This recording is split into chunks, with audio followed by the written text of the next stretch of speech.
Olá, estudante! Salve, salve! Tudo bem com você? Eu sou o professor Luciano Adley e esta é mais uma aula do nosso curso de Física Geral. Sejam todos bem-vindos. Estudante, você conhece as grandezas número de onda e constante de fase? Sabe também como usamos essas grandezas para construir a equação de uma onda progressiva senoidal? Acompanhe o vídeo até o final que eu explicarei já já.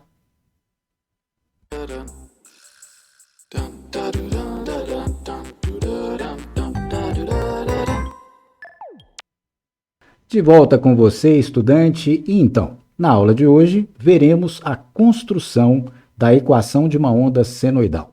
Precisamos primeiro analisar dois elementos que não conhecemos ainda, duas grandezas novas. Vamos a elas? Veja lá, na imagem 1 temos um experimento que irá produzir uma onda transversal na corda que está esticada ao longo do eixo X. Observemos.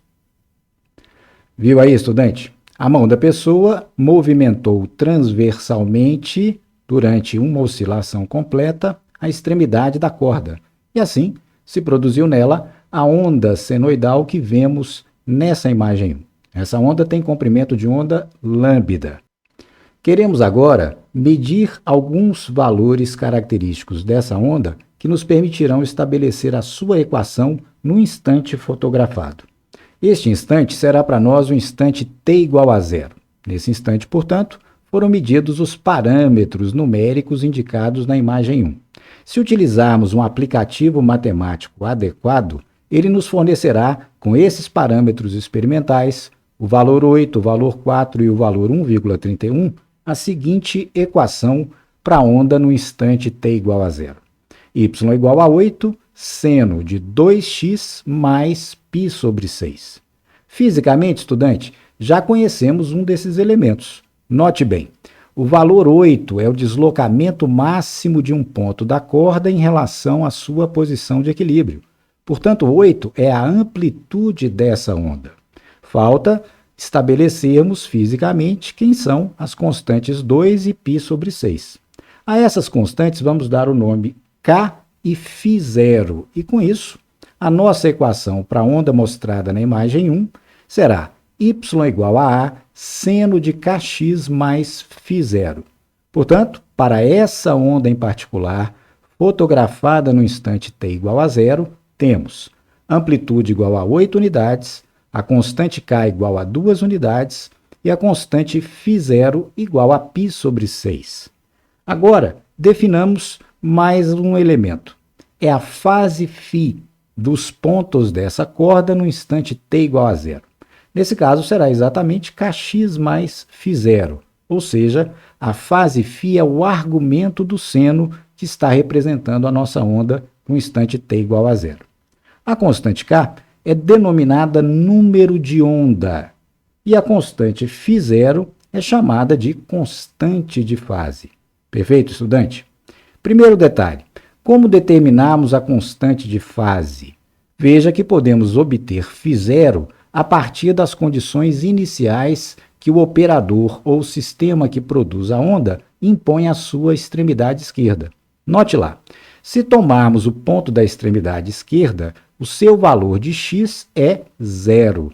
Portanto, teremos y igual a seno de φ0. A amplitude é conhecida, vale 8. E o y inicial, nesse caso, é 4.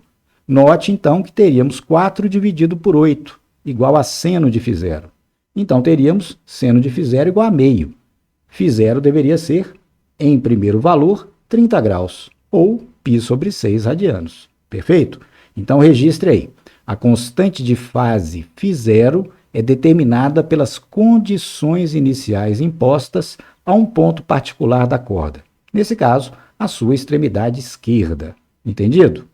E agora temos que determinar a constante número de onda. Vejamos como fazê-lo. Acompanhe. Na imagem 2, temos aí a fotografia da nossa onda. Vamos localizar sobre ela dois pontos particulares. Um ponto C, de coordenada xc, e um ponto D, de coordenada xd. Escrevamos agora as fases para esses pontos. Então, teríamos fase para o ponto D é kxd mais a constante de fase, mais φ0. Igualmente, podemos fazer para o ponto C. A fase do ponto C será kxc mais a constante de fase. Agora, temos que resolver esse sistema de equações para acharmos o valor de k. Uma maneira de fazê-lo é subtrairmos termo a termo as duas equações. Nesse caso, cancelaríamos o φ0. Veja lá, então, como teríamos. O membro esquerdo ficaria φd menos φc. No lado direito, kxd menos kxc. Podemos colocar k em evidência, que multiplica xd menos xc. Como dissemos, nessa subtração, φ0 se cancela. Entendido, estudante? A diferença φd menos φc podemos chamar de ΔΦ. Perfeito? Da mesma maneira, podemos fazer com xd menos xc. Isso seria ΔX. Note no gráfico, estudante, que ΔX é exatamente, então, a diferença entre as coordenadas que localizam os pontos C e D. Agora, teremos, então, ΔΦ igual a k vezes ΔX. Queremos explicitar o valor de k, e assim teremos k igual a ΔΦ dividido por ΔX. Para acharmos exatamente quem é k, precisamos fisicamente de valores particulares conhecidos de ΔΦ e ΔX. Note, estudante, que, à medida que ΔX cresce e se torna igual a lambda, portanto, ΔX igual a lambda, teríamos, então, um comprimento de onda, o que equivale a um ciclo completo do movimento da fonte, ou um ciclo angular, ou uma oscilação completa. Isso equivale, em termos angulares, a ΔΦ igual a 2π radianos. E, desse modo, então, obtemos o valor da constante k.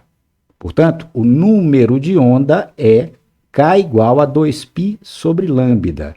Essa passa a ser uma nova relação, uma nova grandeza geral.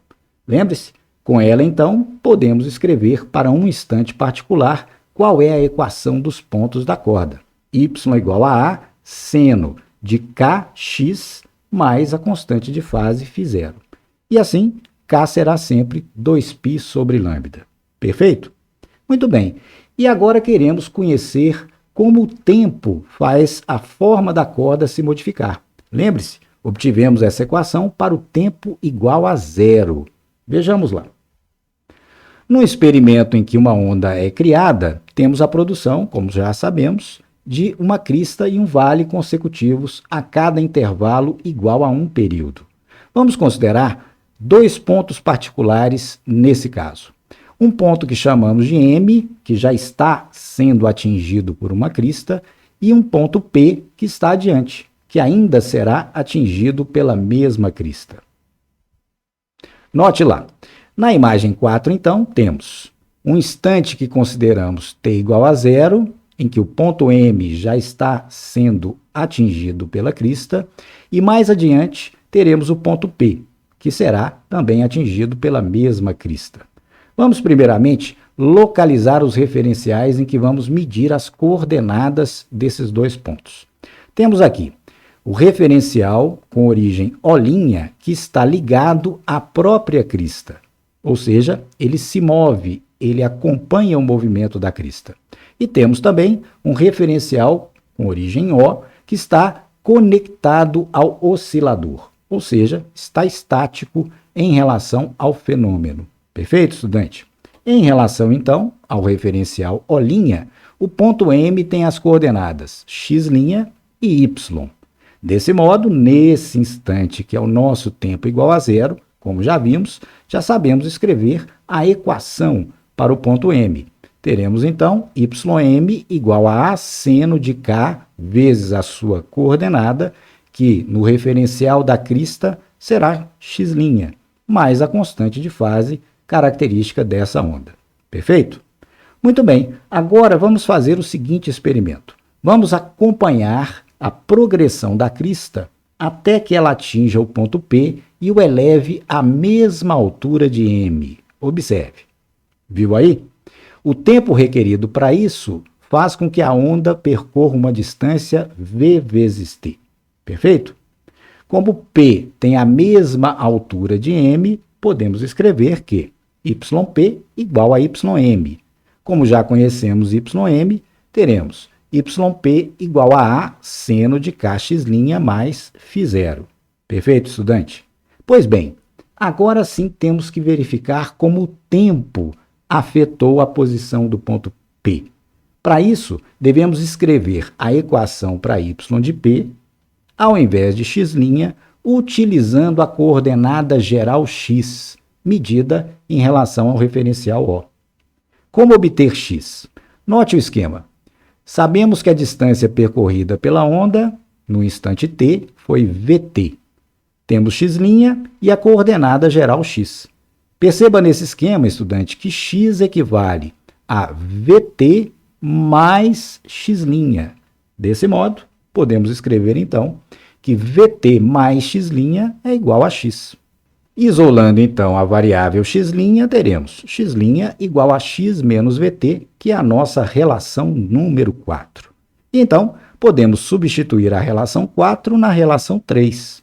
E assim obteremos y coordenada do ponto P igual a A seno de K vezes x', que é x menos vt, como acabamos de mostrar na relação 4, mais a constante de fase φ0.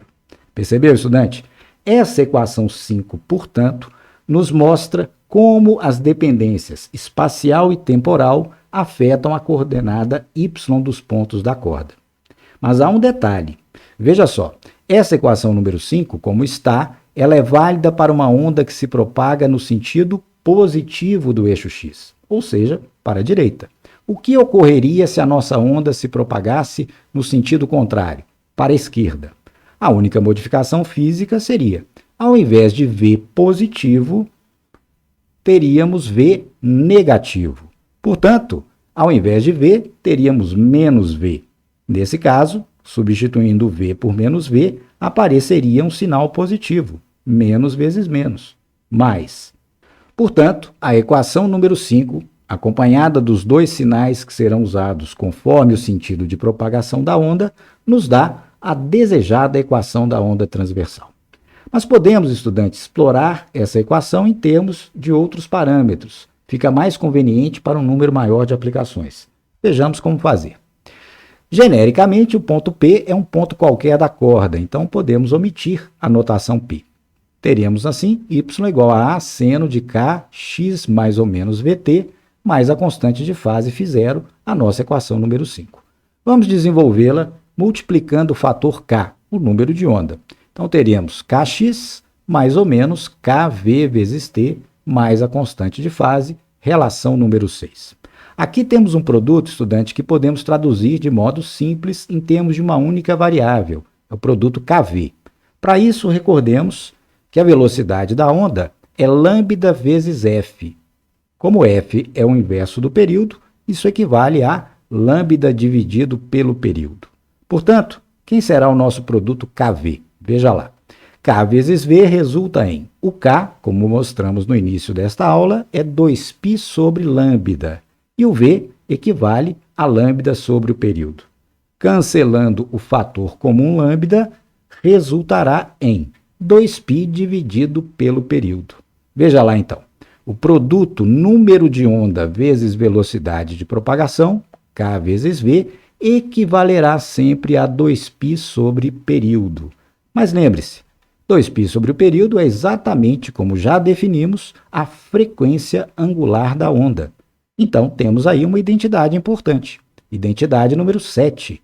O produto número de onda vezes velocidade de propagação, K vezes V, será sempre igual a ômega, que é a frequência angular da onda. Percebeu? Finalmente, agora podemos empregar a relação 7 na relação 6, ou seja, substituir aqui a identidade Kv por ômega. E isso nos dará a equação geral de uma onda progressiva senoidal, relação número 8. Veja lá, y igual a A seno de Kx mais ou menos ômega t mais a constante de fase φ0. Correto, estudante? O último detalhe para não se esquecer. Veja lá os sinais. Esses dois sinais serão usados de que forma? Propagação para a direita, sinal negativo. Propagação para a esquerda, sinal positivo. Muito bem, estudante. Então, gostou do vídeo? Deixe o seu like, compartilhe, poste o seu comentário e, se não é inscrito, inscreva-se no canal. Então, até a próxima aula e bons estudos!